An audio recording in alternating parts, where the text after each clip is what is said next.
jërë ngeen jëf mbokk yi ginnaaw ba ñu leen nuyoo yéen ñëpp ñu ngi am mbégte nag indi leen liggéey bu am solo bi nga xamante ni nii ay kii di Déthié Niane def na ko waaye tamit def ko ci liggéey yi nga xam ne nii ak kii di ministre Mor Ngom di maire bu commune bu Ndangalma def na ko fi nga xam ne nii moom moo di ci Gaat nag di dëkk bu bokk ci commune bu Ndangalma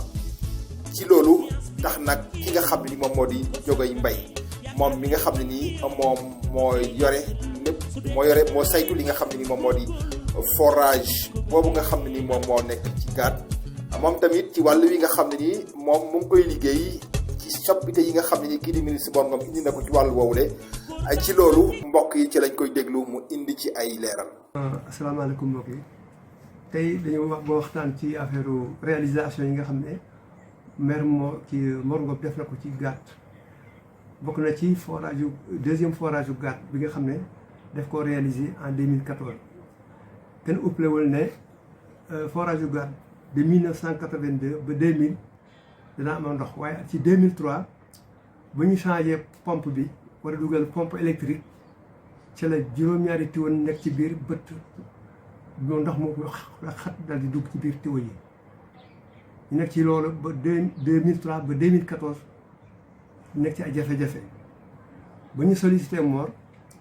def na léegi forage boobu dina ci def kéemtulaay kattan def pose première pierre en 2014 décembre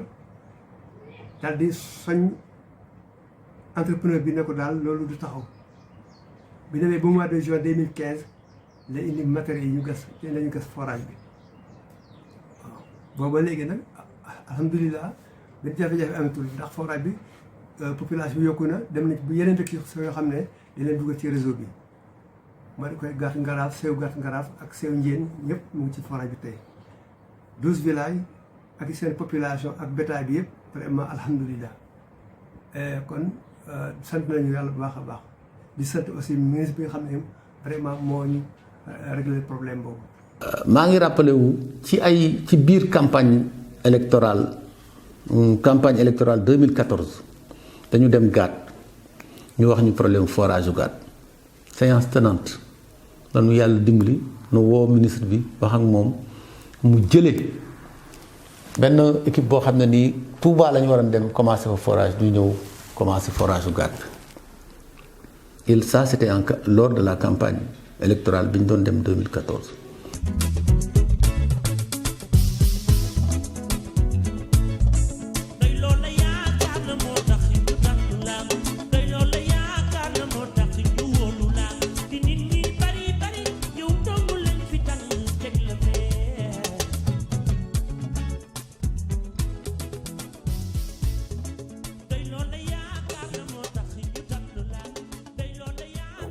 mbokk yi ba léegi terewul ki nga xam ne ni moom moo di Pierre Niane di moom mi nga xam ne ni moom mooy président bi jiite ki nga xam moo jiite comité de gestion école bu Gaat 3 ñu wax ne nag li nga xam ne ni moom moo di njàng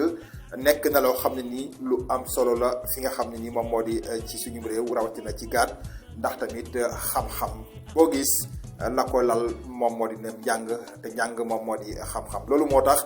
ki nga xam ne ni moom moo di Pierre Niane di président comité de gestion école bu Gaat 3 moom tamit dellu siwaat na ci liggéey yu am solo yi nga xam ne nii kii di ministre Mor Ngom def na ko ci ginnaaw bañ ko tabbee ci conseil municipal bu Ndangalma ci atum 2000 ak fukk ak ñeent mbokk yi loolu nag nekk loo xam lu am solo la kon ñu bokk déglu ki nga xam ni moom moo di Pierre Niane di président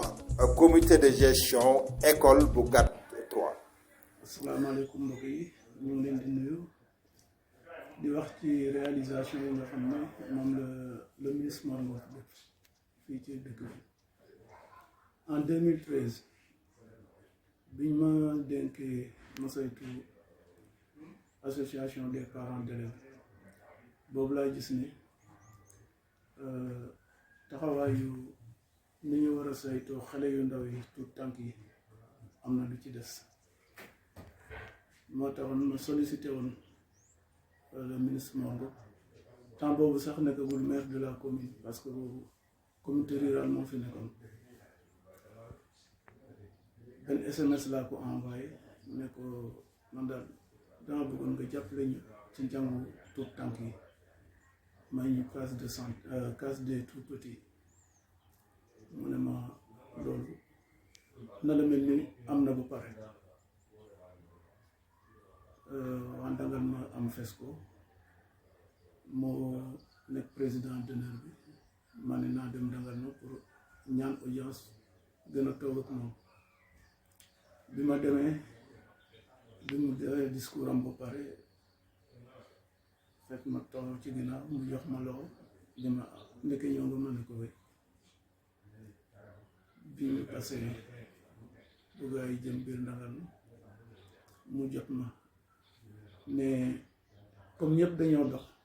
man it damay dox ànd ak ñoom mais duma dugg seen oto bàyyi nit ñi dox ci naaju tàng yi di dem mu ne ma waaw loxoom ma ne ko yow laa soxla mu xëj ma bu ñu xaw a génn ci mu ne ma lan la woon ma ne ko case des tout petits bi moom laa soxla woon nga may ma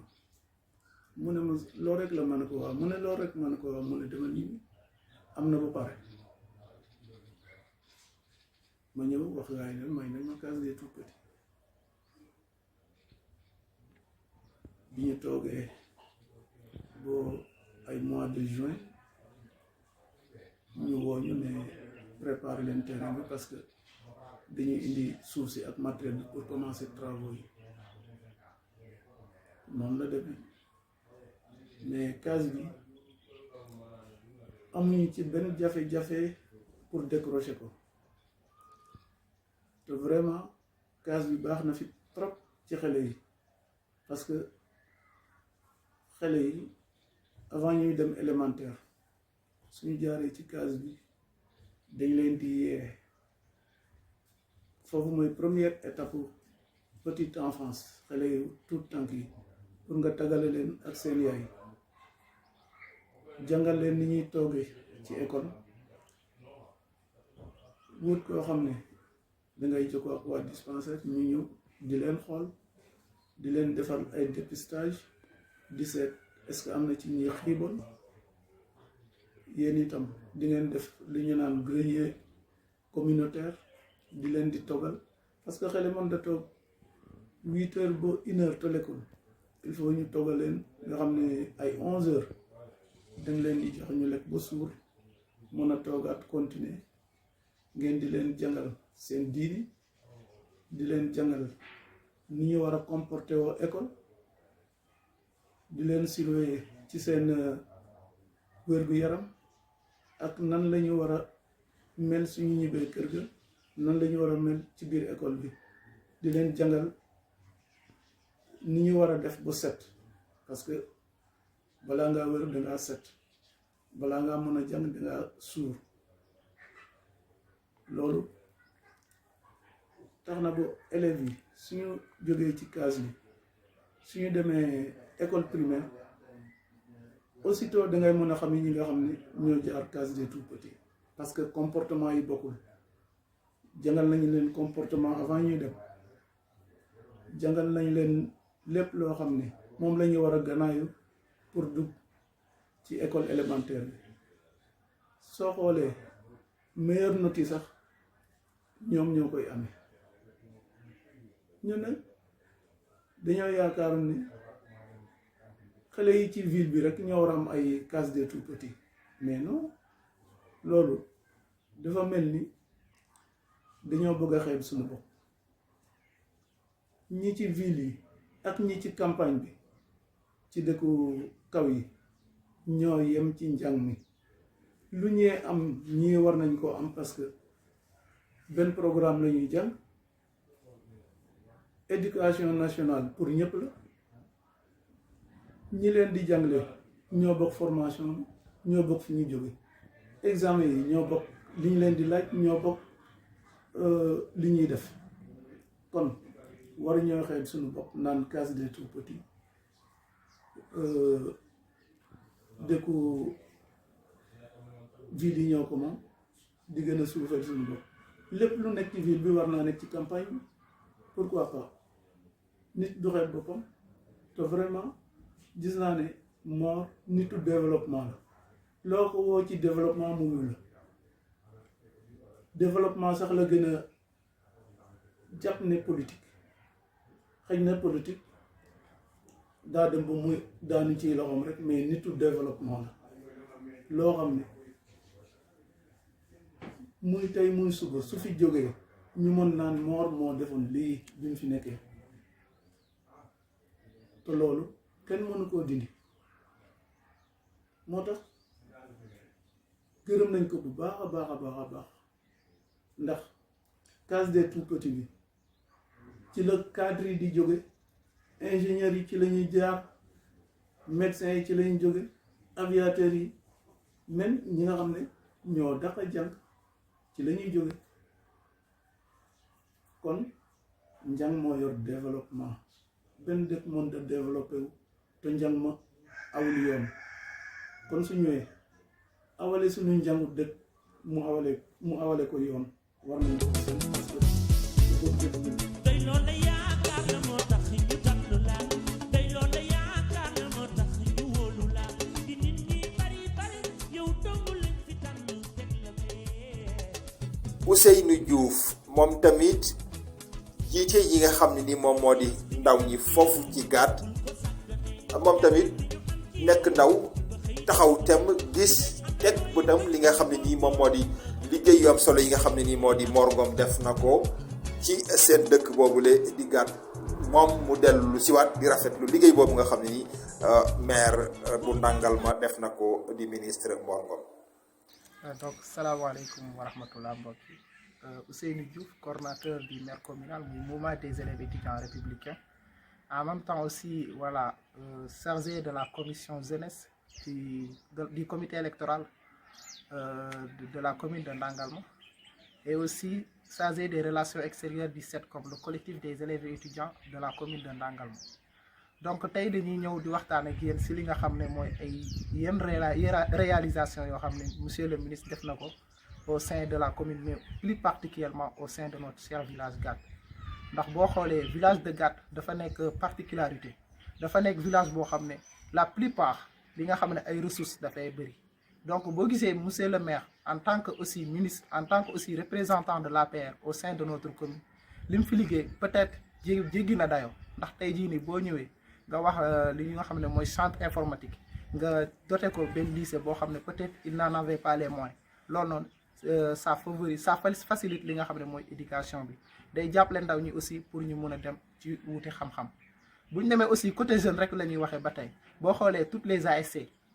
bi nga xam ne ñoo ngi nekk ci village yi nekk ci commune bi monsieur le ministre mu ngi leen di jàppale ci li nga xam ne mooy les navétanes et que boo gisee année yii nii navétanes yi ñu ngi jaar yoon. et que bu ñu demee rek ba tey côté jeunesse yaay am benn route boo xam ne mu ngi relier Gat et Sew route boobu noonu chauffeur jakartaman yi nga xam ne ñu ngi nekk village de Gat nekk dans les villages environnement mu ngi leen di faciliter li nga xam ne seen transport et que képp koo xam ne waroon ngaa def ci route boobu noonu 15 minutes léegi yaa ngi koy def ci 5 minutes.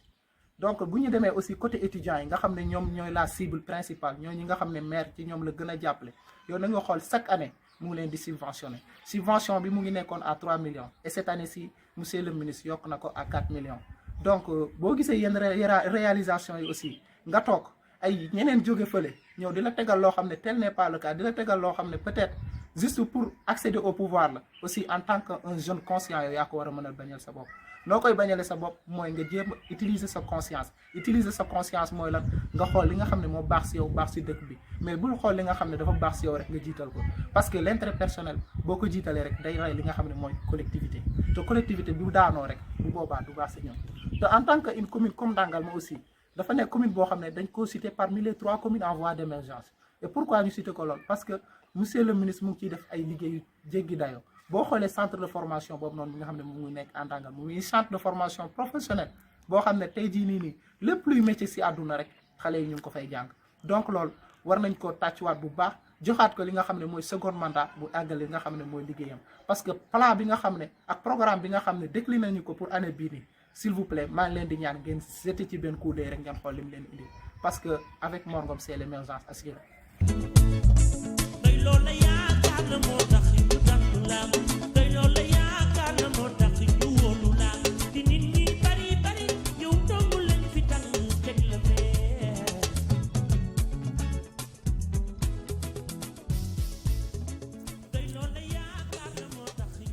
Marie Niane moom tamit di présidente groupement féminin bi nga xam ne moo nekk foofu noonu la ci gaat ginnaaw kat yooyu nga xam ne tukkee na ci ñooñu ñëpp ñi nga xam ne ni moom ñoo di jigéen ñi tamit desuñu li nga xam ne ni moom moo di ginnaaw ci liggéey yu am solo yi nga xam ne nii kii di ministre Mor Ngom def na ko di maire commune bu Ndangalma ci jàppale ñi nga xam ne ni moom moo di jigéen ñi ngi tamit ñu gën a mën a wéyal seen liggéey ci biir gox bi loolu nag nekk lu am solo loo xam ne nii kii di Marie Thérèse wax na ko ñu bokk ko déglu. maa ngi tudd Marie Thérèse Niane dëkk ci commune Ndangalma ci dëkk bu ñuy wax Gàtt Gàllu man maay présidente fédération jigéen ñi nga xam ne ñoom ñoo nekk biir Ndangalma bëri nañ ay fédération nag waaye bi ma jiite moo tax may wax tey li ñu monsieur le ministre defal yi monsieur le maire soxnaam ak képp koo xam ne kii daf ñoo boole ak moom pour mu jàppale ñu ci fànnu liggéey ñoo ko ciy gërëm di ko ci sant moom soxnaam. maa ngi nuyu chef de village bu Ndangalma mooy Bousso Ngom moom it daf ñuy jàppale li ñuy liggéey mooy dañuy bay dañuy sàmm dañuy transformer maanaam soppali meññeef yi dañuy def formation aussi dañuy am alphabétisation te monsieur le maire daf ñuy jàppale ci lépp loo xam ne lii war nañoo mën a jëmale kanam ndax développement weesuwul li nga xam ne moom moo fi nekk nga fexe mu développé nga fexe mu dem kanam nga fexe bu fekkoon ne daa dee nga dekk li ko lu mel ni suuf si dafa xaw a lompañ kon dañuy jàngal lan la ñuy defaree fumier boo ko sottee ci suuf si dina tax mu andi ay meññeef yu gën a sakkal li mu daan andi lu jëm ci transformation li nga xam ne dañ koy liggéey nga mën di ko transformer maanaam di ko soppi ngir bu doon jar téeméeri dërëm jar ñaari téeméer wala ñetti téeméer kon lépp lu ñu dee def ñu ciy jàppale moom ak soxnaam Awa Ngom laa koy sant de madame la présidente itam daf ñuy jàppale ci fànn suñu liggéey kon ñoom ñëpp ñoo xam ne ñu bëgg yàlla leen ko yàlla defal jigéen ñi it ay jàmbaar lañu ndax lépp lu ñu leen jàngal en général dañ ci sawar dañ koy liggéey dañ koy wone dañ koy faral fàcce ba nga xam ne ku ko gis xam ne lii kat fulla ak fayda ak Pastef moo tax ñuy def ko. xam nga li ma gën a neex ci monsieur le ministre di Mor Ngom mooy boo dee ñaan boo ne mayal suñu fédération ci tàng-tàng yi la koy may waaye boo ko nee may ma dina la may waaye nag li gën mooy boo ñaanee pour mbooloo mi boo liggéeyee pour mbooloo mi boo amee pour mbooloo mi te loolu mooy développement dangay fexe loo xam ne lii ñëpp a koy bokk ñëpp a koy am ñëpp ay jëm kanam. dafa am benn wax joo xam ne bii da koo waxoon bi ñu ñàkkee ndox gàtt ki nga xam ne moom moo waroon a defar forage bi mu ngi toog ci wetam ma dégg mu koy naan boo demee na nga ne sa kilifa dañoo bëgg liggéey bu gaaw dañoo bëgg liggéey bu baax dañoo bëgg ndox bu neex ndax dëkk bii dëkk bu mag la te dañoo tumuranke ndox te ndox li tubaab naan la l'eau est indispensable à la vie mooy maanaam ndox mën ngaa muñ lu ne mu jig la waaye ndox kenn mënu koo muñ loolu moo tax ba ma déggee loolu ci moom laa ne kii moom vraiment doon na koo xam ne kii jar nañ koo sant daal kon ñu lay sant di la gërëm te di la yëgal ne lépp lu ñu mën pour que nga jëm kanam xamal ne ñoo nga jëm moo xam jigéen ñi moo xam ndaw ñi moo xam ñeneen ñi wax nañu ci leneen waaye ñun ci fédération bi la ñuy wax fédération jigéen ñi kon ñoo ngi ci biir te li ci kanam raw li bët.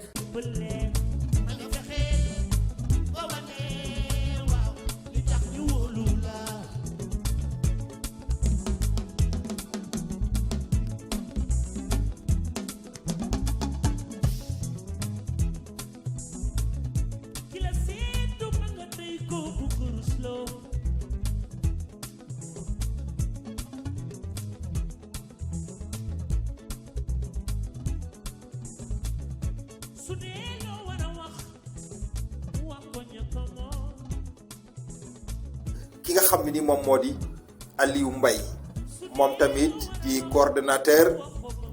di yore lépp lu jëm ci lu soxal wàllu politique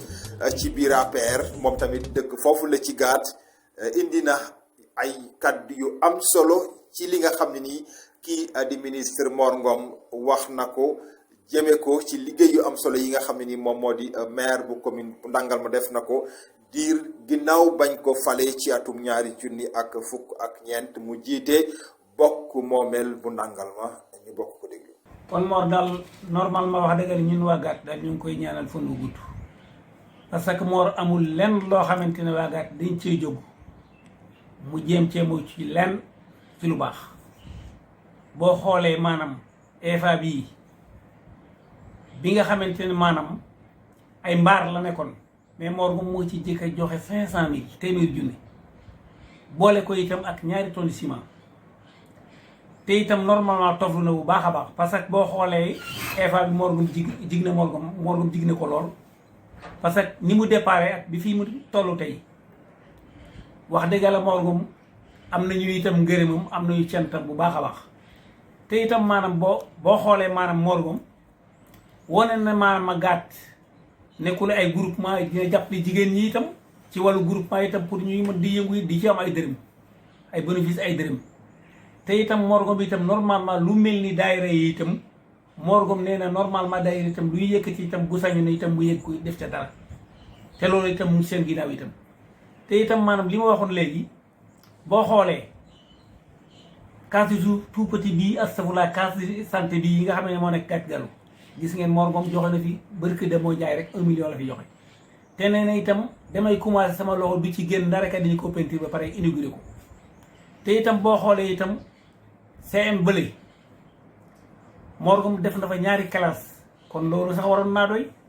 mais tabax na fa itam salle informatique te joxe na fi itam machine photocopie boo xamante ne normalement mu ngi valeur de 5 millions la kon normalement wax dëgg la Mor Ngom nekk na koo xamante ne wax dëgg la mu jiwul lenn ci waa Gàtt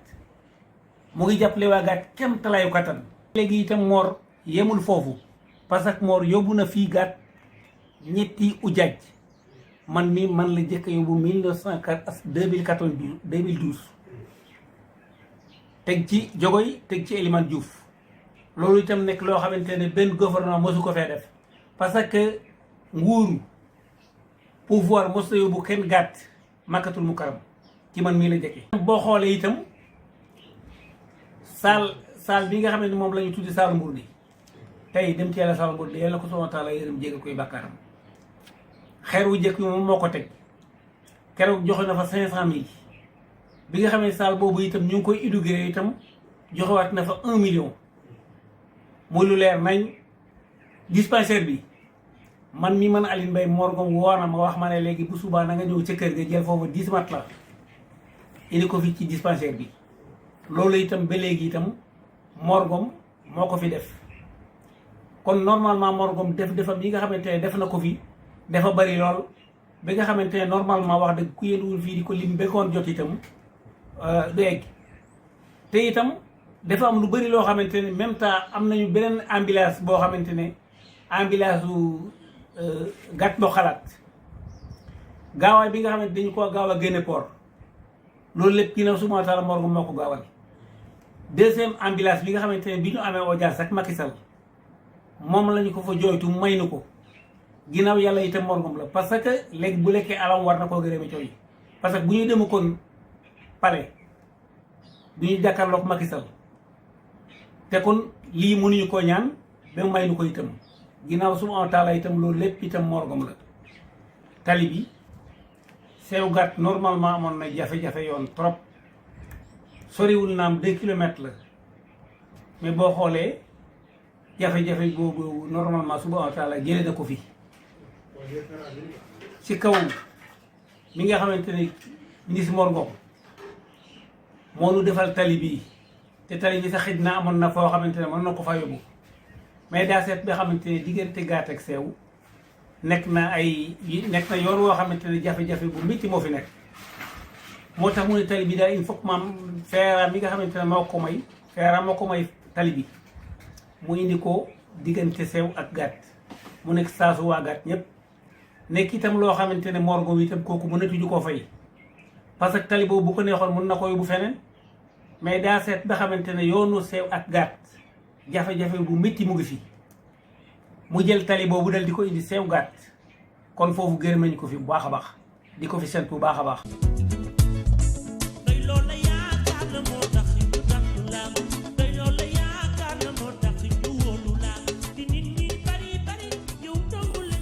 mbokk yi lii mooy lu am solo li nga xam ne nii kii di Mor Ngom di maire commune bu Ndangalma def na ko ci dëkk boobu la di Gaat ginnaaw bañ ko tàbbee ci boppu moomeel bu commune bu Ndangalma te mu nekk koo xam ne nii tamit loolu dafa gàllu woon ci aw loosam tax nag ki nga xam ne nii moom moo di Déthié Niane di ndaw nekk foofu la ci gox ba ànd ci ak ñi nga xam ne nii ñoom la ci àndal ci biir waxtaan woowule indi leen lenn ci ay liggéey yoo xam ne nii kii di ministre Mor Ngom def na ko di maire bu commune bu Ndangalma kon mbokk yi loolu nag nekk loo xam ne nii lu am solo la ci lépp loo xam ne tamit dañ koy def ndax ñooñu nga xam ne ñoom lañ fal ci bopp moomeel yi loolu dafa bokk ci sas woo xam ne nii dañ ko sasoo ginnaaw ba leen askan bi wóoloo ba jox leen ñu jiite li nga xam ne ni moom moo di bopp moom yooyu mbokk yi jërë ngeen jëf